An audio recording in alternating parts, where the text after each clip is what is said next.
Hello, welcome back. Today I'm at the Mount Olivet Cemetery in Wheat Ridge, Colorado. We're going to be visiting the grave of Lady Catherine Grattan Lauder Moon, also known as Lady Moon.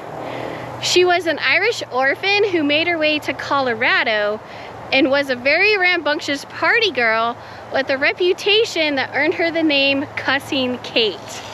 She also had an aristocratic husband and liked to drink lots of whiskey. So I'm going to tell you about her fun story as we go look for her grave. Alright, as soon as I arrived at the cemetery, the sprinklers came on. So hopefully by the time we get to her grave, they'll be off. But they're going to close in about 30 minutes, so I'm going to try to do my best anyways.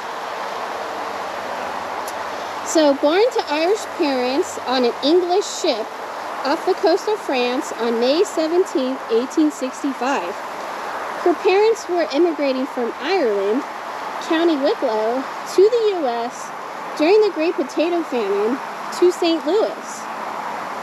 She was orphaned when she was 12, when her parents died, and she lived for 6 years with her aunt in Iowa. In 1883, at the age of 18, Kate came to Fort Collins, Colorado, and worked at Norman's Elkhorn Lodge and the Log Cabin Stagecoach Stop and Resort near the now ghost mining town of Manhattan as a laundry woman, parlor maid, and waitress. She met and married Frank Gartman, a miner who was several years older than she. At the same time, an English nobleman, Cecil Ernest Moon, came to Colorado seeking mining treasure. He enrolled in a ranching school in Katie's neighborhood. Cecil became ill, and Katie was hired to care for him. Romance blossomed. Katie quickly divorced Frank only after 1 year, and in 1888, she and Cecil were married. Alright, I just got caught in some sprinklers, so that was fun. Soon after their marriage to Cecil Moon, they went to England, where she insisted on wearing her Western riding and other odd clothing and refused to conform to the aristocratic expectations of the family. She was not well received. She was as boisterous and ill-mannered, and became known as Cussing Kate due to her salty language. So they soon returned back to Colorado. Wow, look at this beautiful angel on this one.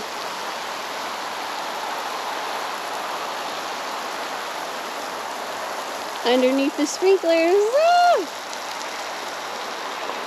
It feels good though. Sir Cecil inherited the baronetcy when his grandfather died in 1899, along with a large fortune. Catherine then became known as Lady Moon and soon took control of Cecil's fortune, buying up land and cattle. They again returned to England so Cecil could receive the title. They remained for a couple of years and then returned back to Colorado. They acquired a ranch and mining property near Manhattan while living for a time in Denver. They again traveled to England, but Katie returned to Colorado once again within a year while Sir Cecil remained there. So Katie had a favorite horse called Moses, and during her 3 trips to Europe, she actually had Moses shipped with her each time across the seas. She is reported to have spent much of her time on the ranch, drinking whiskey and hanging out with the ranch hands. Lord Cecil, an Oxford graduate, preferred time reading in his library. Sir Cecil eventually filed for divorce and sued Katie to recover funds he claimed she owed him. Catherine allowed Cecil to still live in the house. In the kitchen with the chickens, as long as he was willing to do all the cooking for the ranch hands. They were divorced soon after. In 1906, Lady Moon became the first woman in Colorado history ordered by the court to pay alimony following her divorce from Cecil. She paid a lump sum of $5,000.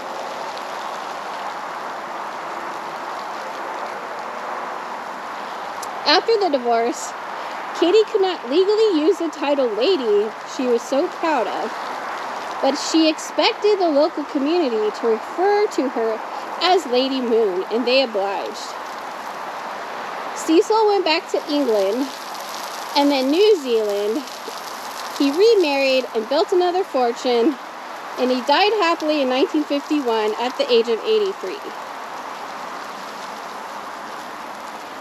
Kate spent her years partying away his fortune. She made her own whiskey and would sell it at her parties, even during Prohibition. Supposedly, she stored many pints of whiskey underneath her skirt so she could easily reach under and give you a pint. She once was arrested when at one party she was dancing, tripped and fell, and everyone heard her legs clank. She was arrested, but at the trial she was acquitted due to lack of evidence. It was said the arresting deputies were too intimidated to reach under her skirt to take a bottle from her panties. Okay, I think most of the sprinklers here are turning off now, which is good, but I already got soaked.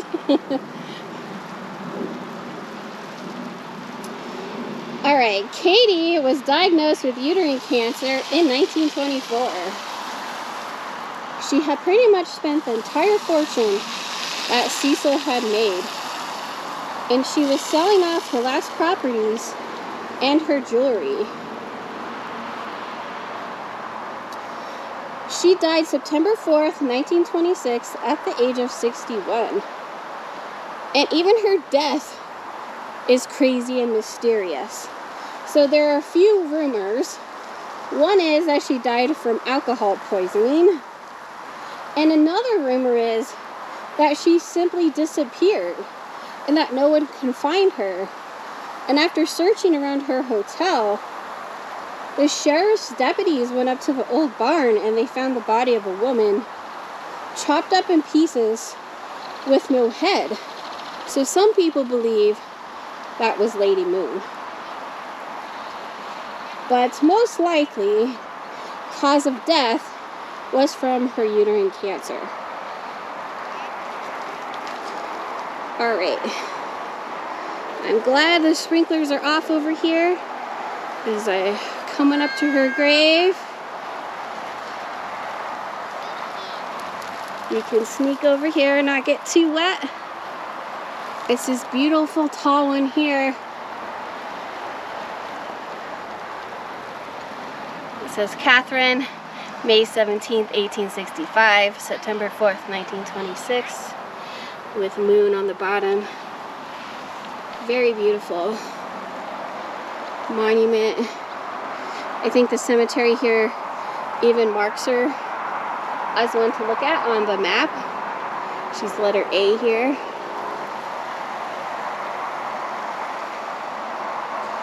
Yes, so just a very fun and wild woman who has a very interesting and just exciting story. So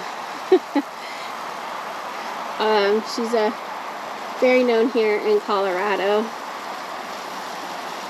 Alright, it's appropriate. I'm gonna leave her my poker chip, which she would probably love with her whiskey. Alright, rest in peace, Lady Moon. Hope you enjoyed that video and getting to see the grave of Lady Moon. Please like and subscribe for some more videos, and I'll see you at the next grave. Thanks.